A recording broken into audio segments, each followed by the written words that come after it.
Audio, I'm Techno, and I'm here with a new video on how to write a good villain character. A lot of the time, whenever it comes to writing villains, you really think that that's probably going to be the hardest part. How do I get somebody to go against this awesome, righteous hero that I got going on? When in reality, it should really be the reverse. If you already have a hero, then you already technically have a villain. Just turn the hero on his head. How does that work? Let's look at it this way. We have Batman and the Joker in DC Comics. I don't know those characters. So, Batman had his parents taken away from him at a young age. So, here's how you create a villain for him. Have another person who had their parents taken away. However, instead, view that loss as an excuse instead of a driving force. Batman used the death of his parents to push him further to be able to become the Batman, the Dark Knight, the reason why nobody else should experience that sort of heartbreak. Now, how do you create a perfect villain to Batman? Well, the Joker is already there. He's somebody who also experienced loss, but instead of, you know, deciding not to let that happen again, he instead decided to share that emotion with the world. A hero and a villain are similar in this way. The world hurt me, so I'm gonna hurt it back. That's how you create a villain. You take what went wrong in their life and you use that as a driving force. And a hero will say, the world hurt me, so I'm gonna make sure that that never happens to anybody else again. And that's how you create a hero. So typically, the villain is usually created at the same time that the hero is, whenever you're really thinking about it. But then there's this kind of hero, or this kind of villain, that becomes very difficult to make interesting, and that is the pure evil villain. How do you get a pure evil villain? Well, you've actually already seen this before many times in different shows or maybe different cartoons. These are the relentless forces of nature because there's no bargaining with it, there's no moving forward with it, there's no defeating it. In the end, it will always return. If you've played any of the Zelda or Link franchise, you would know that the most common villain is Ganondorf and the spirit that possesses him. That is a pure evil character because that spirit solely exists to cause chaos and destruction. And if you want a more childish approach to it, look at it Adventure Time. The Lich is the pure evil character. Because there is death, yes. There are also villains who capture, who also have an end goal. But the Lich, on the other hand, has one goal in mind, and that is the eradication of all life. And there are two ways to go about that. One is the extremely complex, super realistic army idea. The second one is just crazed, nonsensical murdering going around. Essentially, you're just getting a perpetually hungry tiger going after people. And that typically gets boring whenever you have that as a nemesis because all you really need to do is outsmart it, contain it, and then it's done. The Lich, on the other hand, decides to go for the very long run. Here's how you make this interesting. And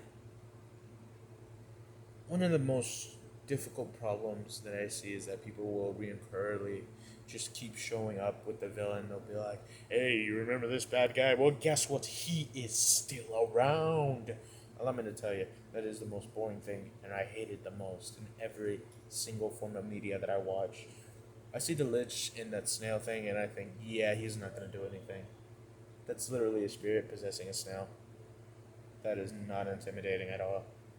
But it's where you take something of importance. The Enchiridion, the legendary book that Finn has, if you take that book, place it in the hands of something that is possessed by the Lich, then you have something interesting. Because that way, his perpetual anger can move forward. Now, how does this pertain to your sort of story idea? Well, let's say you do decide to move forward with a pure evil idea. You can't just make it happen. You can't use something that's human either because humans are driven by our emotions, no matter how emotionally stable we think we are. we are still driven by emotions. Here's my reason for this. You need to use a force of nature. If you try to use a person, let's say Poison Ivy for an example in DC Comics, let's say she decided to commit omnicide and get rid of all human beings in the world. Well, that is a huge issue because humans are we're the main reason of the population of the Earth inland. You get rid of all of that, there goes all the CO2. The plants can't survive. So what's her end game? She would have to get rid of the government and leave the people there, but that's a video for another day. But that point is that just wouldn't work because it's a lose-lose. So I figured, how did the Lich work? How did Ganondorf work? Here's how it works. They are a driving force of nature. Ganondorf represents calamity and chaos. That is our emotions, and that is how you create a perpetual motion. Emotions create perpetual motion, moving forward, and that is something we don't want. This thing that is chaotic in nature will not move forward because it is already the end. That is the end. The same thing can be said for the Lich in Adventure Time. He is the end of everything. And that's the point. These characters are supposed to be the end of everything. That is how you get a perpetual evil villain. Instead of making them the very beginning. If you try to get a pure evil by nature force in the beginning, let's say you do use the Lich. He is the end. He is death of everything. If you try to get him in the beginning, nothing will die later on. Instead, you've created the instant reminder to everybody else, yeah, nobody's going to die. It's going to be like Dragon Ball, nobody's going to die. And essentially, that gets very boring really quickly, especially if you're trying to create a series. And that just absolutely sucks. So, what you want to do is that you want to build this up. Perhaps you want to create greedy kings, or maybe you want to create power-hungry generals, or maybe you just want an entire nation of people who want to be the best. But in order for your hero to realize who this evil force is, they need to know that this isn't something you can negotiate with by having it have no allies. Everybody who I just mentioned, let's say they were all going against the hero and the hero was down on his knees, but then suddenly he cries out the name of Cthulhu. Everybody stops. They hear that name. Everybody takes a moment. They all look around. Everybody's terrified. They go back to the hero. Why would you say that? He is the end of everything, and that includes the other villains. This is a driving force so evil, it hates other evils. That is how you drive a very interesting villain. And usually, most of the time, whenever I write my stories, it's usually the characters that push the story forward.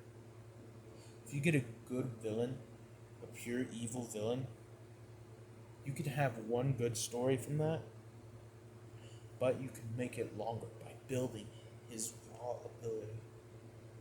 If you've seen the Netflix series The Flash, then like for the first few parts, it's always going to be about, oh, the Reverse Flash, he's there, you should be afraid of him, this and that.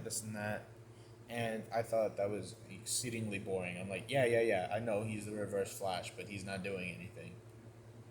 Well, have him done something. And here's where that kept me going in the show. It's whenever he kills people, threaten his plan. And sure, the Flash also kills people, but this was different. These people, it's not about the people, it's about the villain that kills them. It was so evil, so sure. He got rid of the other evils that would have thwarted his plan. Something that is on no one's side is how you create a pure evil villain. Now, understand that pure evil may not be for everyone. Maybe you want something that people can sympathize with. So instead, let's go with this. How do you create an emotional villain without making him too sappy? Well, Netflix series Castlevania, I think that did very well. That did fantastically well when creating Dracula. Yeah, everybody would say that he was very emotional, but if you saw him in front of his court, if you saw him in front of his armies and his legions, they would all tell you, he is sure. He's got this. He's got a plan. He knows what to do. Until he gets alone, and that's whenever the story gets a bit more deeper. But a lot of the time, if you're telling this from a first-person perspective, then you can see that the hero is looking at the villain. He is sure. He's unwavering. He's unafraid. He has allies who are there to back him up. He's got an army. He's got power. And he can take the hero. And that's all the hero sees. Little does the hero know, the villain doesn't actually have a plan. This is all a really tragic moment for him. He is dealing with grief, and this is his way of lashing out at the world. There is a very simple story about a villain that I remember. It was the tale of... No, never mind, I can't remember. Sorry. I'll just keep going with Castlevania. So essentially, Dracula isn't a driving force of nature. He has emotions, he has feelings. You can see that in the very first episode when he falls in love with a female human. Which is, like, if you've seen Underworld, or if you've seen Twilight, or if you've seen anything with supernatural and vampires, you would know that vampires don't breed with humans often, because that's no. I don't know why. It just is. Anyway, back to the point. Use what makes you upset. Little do you realize you could be a villain too. You've been through trauma, you've been through heartache, you've been through these things. Even the smallest reason is always enough for somebody to become a villain. If you look at Riddler in DC Comics, only reason he became the Riddler was because his co-worker dumped him. He wanted to be with him intellectually and emotionally, but she said no. She did it so heartlessly. He decided to become a villain.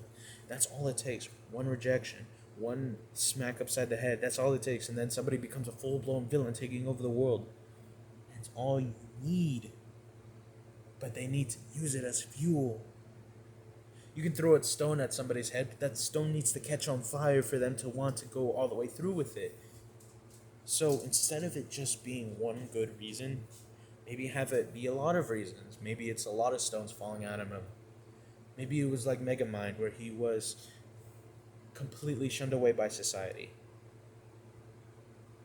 Essentially, creating your villain is like looking at yourself. Thank you for watching my video. If you want to see more, please stick around and look through my channel. Anyway, it's been great. Thank you.